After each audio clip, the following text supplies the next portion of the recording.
My self Rakesh Kumar, maths teacher of Shivaji group of institution. Math class में 6th class Hindi medium के बच्चों का स्वागत है।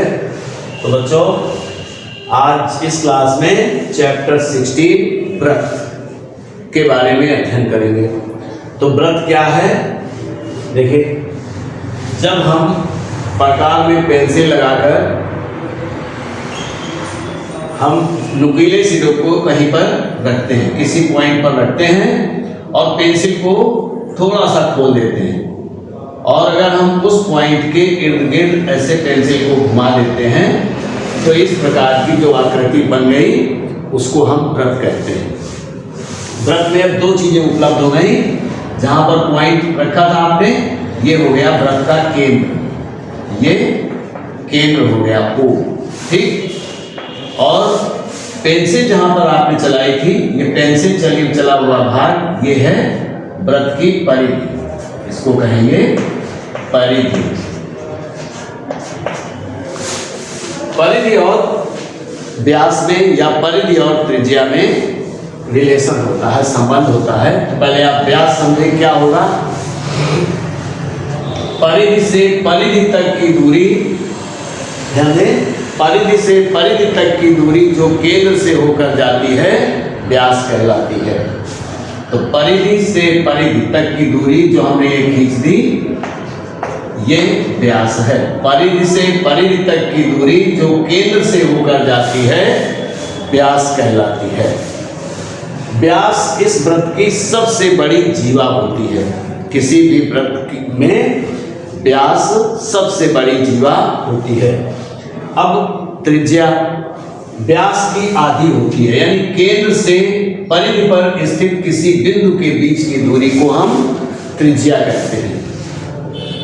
तो त्रिज्या और व्यास में संबंध, यदि हम त्रिज्या को R कहें, त्रिज्या बराबर R और व्यास बराबर D, व्यास बराबर D कहें। त्रिज्या बराबर R और व्यास बराबर D। तो व्यास और त्रिज्या में संबंध क्या होगा? व्यास यानी 2R बराबर D, या त्रिज्या 2 गुणा त्रिज्या बराबर व्यास, यानी व्यास बराबर 2 गुणा त्रिज्या, हम ये भी कह सकते हैं। और अगर त्रिज्या याद करनी है तो त्रिज्या बराबर, इस 2 को पक्षांतर करेंगे तो होगा व्यास बटे 2। अगर व्यास मालूम है, त्रिज्या याद करनी है तो व्यास बटे 2 कर देंगे तो त्रिज्या मालूम हो जाएगी। अगर हमको त्रिज्या मालूम है, व्यास याद करना है तो 2 गुणा त्रिज्या बराबर व्यास हो जाएगा। अब आता है 2 चीजें हम इसमें ज्ञात करने को आएंगी व्रत में, व्रत की परिधि और क्षेत्रफल। तो व्रत की परिधि, व्रत की परिधि बराबर 2 पाई R, 2 पाई R।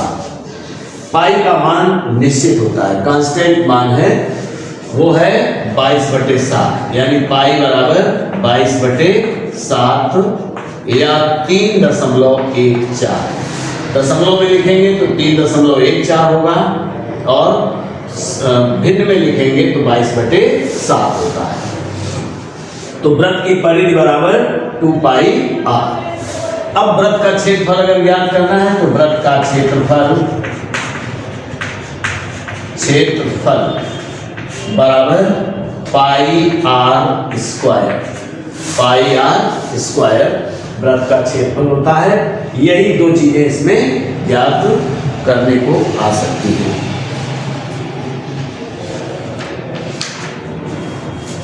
तो अब एक्सरसाइज नंबर 16.1 चलते हैं।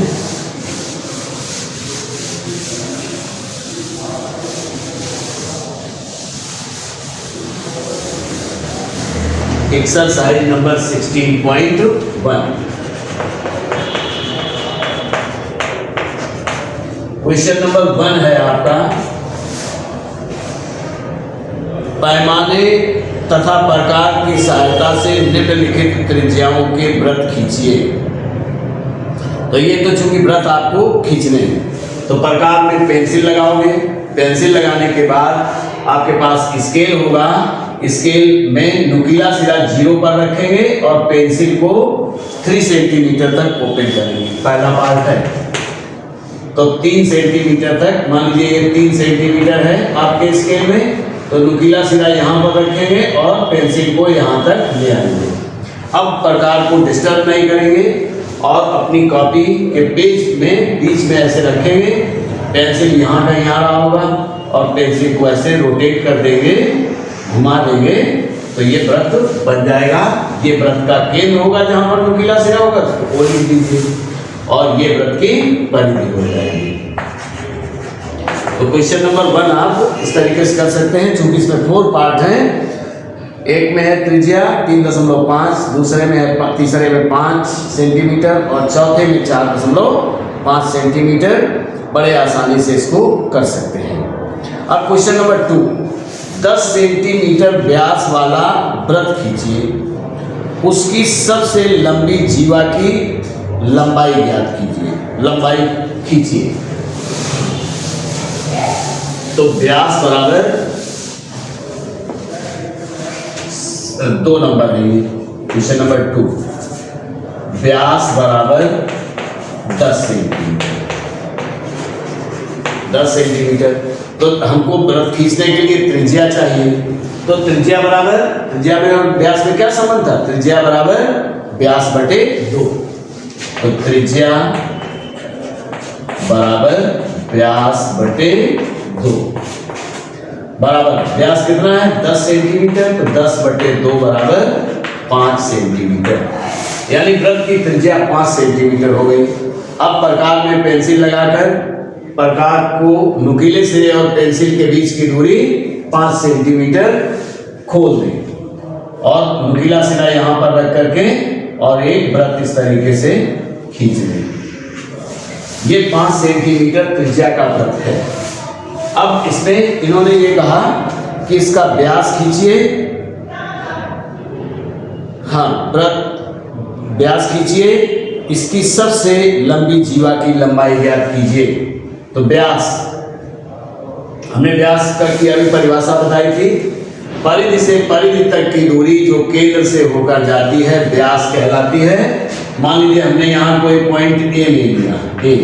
अब आप स्केल लगाइए जो ए और केंद्र से यानी ओ से होती हुई एक रेखा जाए और आगे तक भी इसको लेते चले जाइए परिधि तक, यानी इस बी पॉइंट तक खींचिए। तो ये हो गया व्यास है। तो व्यास बराबर ए बी, व्यास बराबर ए बी और बराबर ए बी की लंबाई कितनी हो गई? 10 सेंटीमीटर। व्यास बराबर ए बी बराबर 10 सेंटीमीटर। ठीक। अब तीसरा नंबर है, केंद्र ओ तक 3.5 सेंटीमीटर त्रिज्या वाला एक वृत्त खींचिए। बिंदु ए बी व पी इस प्रकार अंकित कीजिए कि वृत्त के अंतः क्षेत्र में ए पड़े, बाह्य क्षेत्र में बी पड़े तथा वृत्त पर बिंदु पी पड़े। चलिए क्वेश्चन नंबर 3 अब ड्रॉ करते हैं। क्वेश्चन नंबर 3 में 3.2 सेंटीमीटर। तो प्रकार में पेंसिल लगाइए और प्रकार की पेंसिल को 3.2 सेंटीमीटर ओपन कर दीजिए। यानी नुकीले सिरे और पेंसिल के बीच की दूरी 3.2 सेंटीमीटर अपने स्केल से नाप कर ओपन कर दीजिए, खोल दीजिए।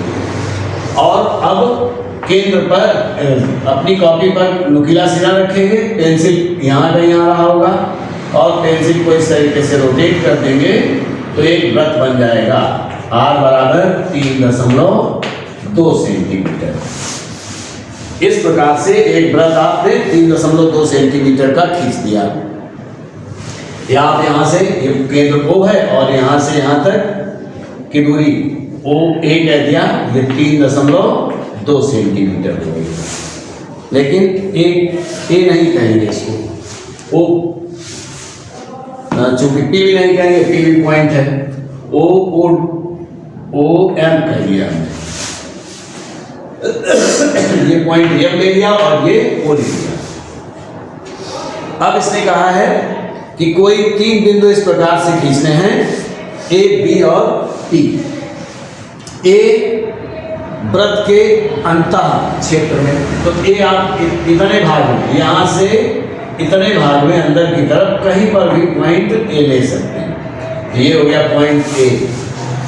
दूसरा, इसे कहा बी बाह्य क्षेत्र में हो, तो ये पूरा पार्ट जितना भाग है ये अंतः क्षेत्र है वृत्त का, और ये बाह्य क्षेत्र है। बी को कहीं भी ले सकते हैं, यहाँ, इधर, इधर, इधर, इस वृत्त के बाहर कहीं भी हम बी को ले सकते हैं।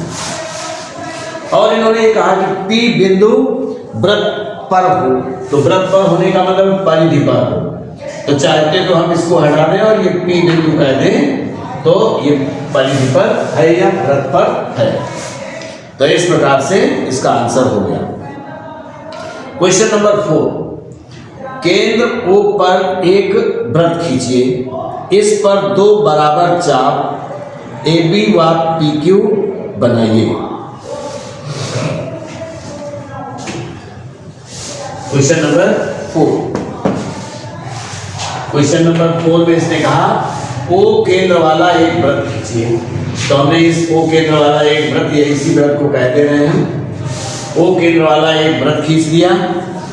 फिर कहा इस पर 2 चाप AB व PQ बनाइए, इस पर 2 बराबर चाप AB व PQ बनाइए। अब मान लिया एक प्रकार में पेंसिल लगाया और कुछ थोड़ा सा ओपन कर लिया, एक बिंदु A लिया यहाँ, A ऐसे, और यहाँ पर रखकर एक चाप लगा दिया, तो ये B बिंदु हो गया। फिर दूसरा C बिंदु लिया यहाँ से भी इतने ही बराबर चाप है जितना ये भी लगाया, C पर नुकीला सिरा रख करके एक चाप ऐसे लगा देंगे, ये D हो गया। A, B व PQ, तो इसको P कहो, C नहीं है, P और Q है। AB और PQ चाप लिए, बनाइए। अब कह रहा OA, OB, OP और OQ को मिलाइए। O आपका ये OA, OB, OP और OQ को मिलाइए, इसने ऐसे कहा, तो सभी को मिला दिया। कोण AOB व POQ को मापिए। AOB, इस कोण को और इस कोण को मापना है। AOB और POQ को माप कर बताना है।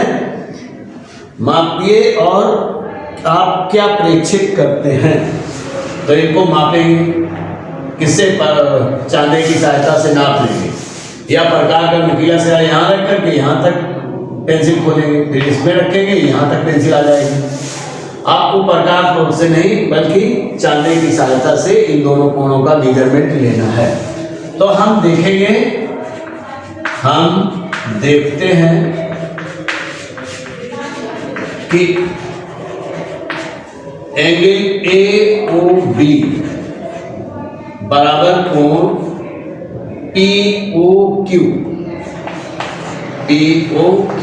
ये दोनों बराबर बराबर होंगे। चूंकि इनके चाप समान है, तो एक प्रॉपर्टी है वृत्त में, समान चाप द्वारा केंद्र पर समान कोण बनते हैं।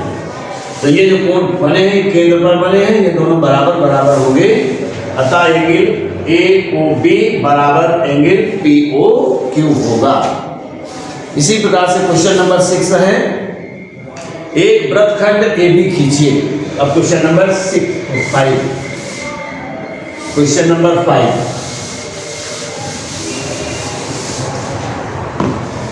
क्वेश्चन नंबर 5 में है, इन्होंने कहा एक रेखाखंड AB खींचिए जिसकी लंबाई 4 सेंटीमीटर है।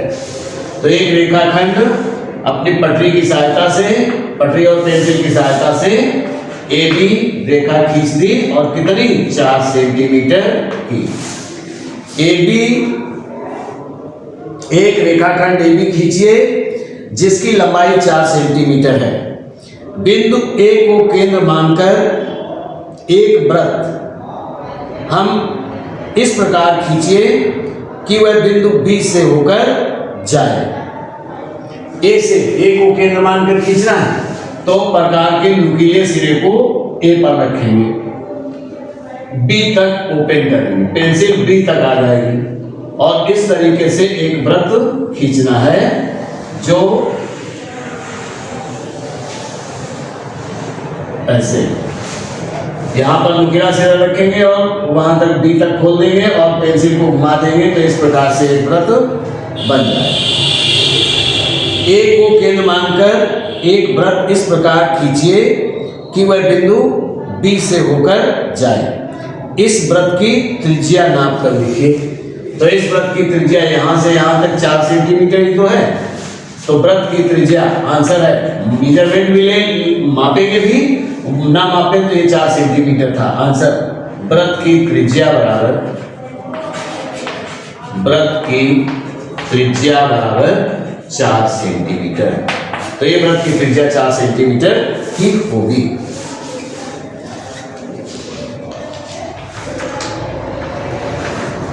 तो बच्चों आपने एक्सरसाइज नंबर 16.1 के क्वेश्चन नंबर 5 तक अध्ययन कर लिया। तो इस क्लास में इतना ही, आगे नेक्स्ट क्लास में थैंक यू, ये लास्ट एक्सरसाइज भी है आपकी।